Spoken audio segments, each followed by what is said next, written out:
नमस्ते दोस्तों। मैं भी पूजा पंडाल घूमने के लिए निकली हूँ और दिन है आज सप्तमी का। तो सोचा दूसरे दिन तो नवरात्रे खत्म हो जाएंगे क्योंकि अष्टमी और नवमी एक ही दिन पड़ी हुई है। और यही सोच करके सप्तमी के दिन घूमने के लिए निकल गई क्योंकि अष्टमी नवमी एक ही दिन है तो मुझे उस दिन घर में अपने होम भी करना पड़ेगा। इसके लिए मैंने वो दिन चुना कि सप्तमी को घूम आती हूँ। तो हम दोनों 2 व्हीलर पर ही निकल गए घूमने के लिए। और ऐसे ऐसे पूजा पंडाल हमने घूमे ना जहाँ की बिल्कुल शांति थी, भीड़ नहीं था। तो ऐसी पंडालों में हम गए जहाँ कि हमें लाइन लगाना नहीं पड़ा क्योंकि बहुत ज़्यादा समय चला जाता है लाइन लगाने में। तो जो पंडाल खाली थे, शांति थी जहाँ पर, बस वहीं पर हम लोगों ने घूमा है।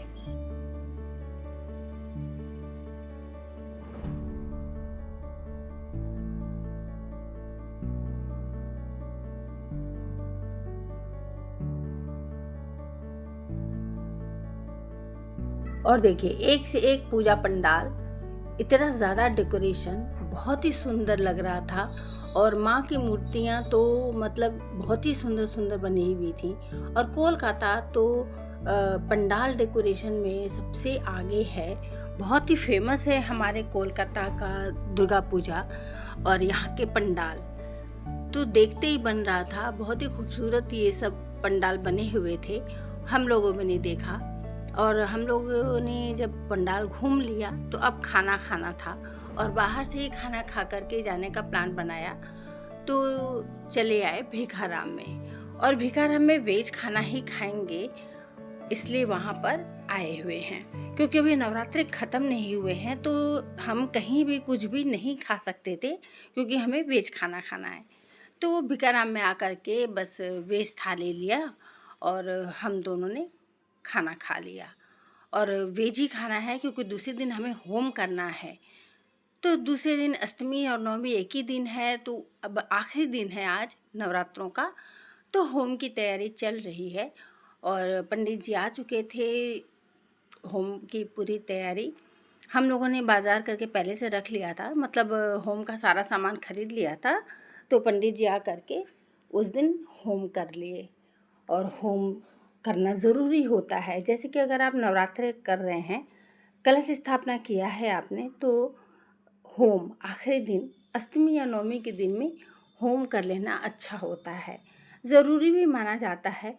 और उसी हिसाब से होम भी किया हम लोगों ने। तो हस्बैंड वाइफ हम दोनों ने मिलकर के आरती वगैरह भी कर ली होम के बाद जो कि करना होता है। और आरती पूरे घर में दिखाया सभी को, मतलब घर के चारों दिशाओं में सभी कोनों में आरती घुमाई माता रानी की। और अपने मेन गेट पर भी, बाहर भीतर, मतलब घर में पूरा तो घुमाया ही है लेकिन मेन गेट में बाहर भी पूरा अच्छी तरह से घुमा लेते हैं ताकि माँ का आशीर्वाद बना रहे। और दूसरे दिन देखिए दशहरा है। तो हम लोगों में दशहरा कैसे मनाते हैं, दशहरे के दिन हम लोग जैसे कि आरती वगैरह सुबह कर लेंगे और उसके बाद कलश को हिलाएंगे और फिर हम लोगों में टीका लगता है। तो कलश के नीचे जो चावल होता है वो कलश के अंदर का गंगा जल और माँ का सिंदूर लेकर के टीका बनाया जाता है और उसमें थोड़ी सी दही मिला दी जाती है जिससे लसमपन बना रहे और वो मतलब माथा पे, सिर पे टिकी रहे। तो इस तरह से बड़ों से आशीर्वाद लेने का हमारे यहाँ रिवाज है।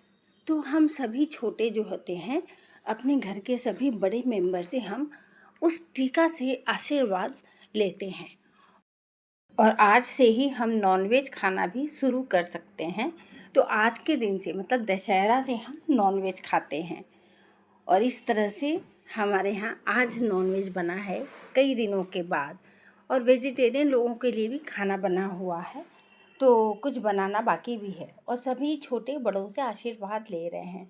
तो इस तरह से हम मनाते हैं विजयादशमी, मतलब दशहरा। और हमारे यहाँ सभी लोग इकट्ठे होते हैं, सभी छोटे बड़ों से आशीर्वाद लेने के लिए आते हैं।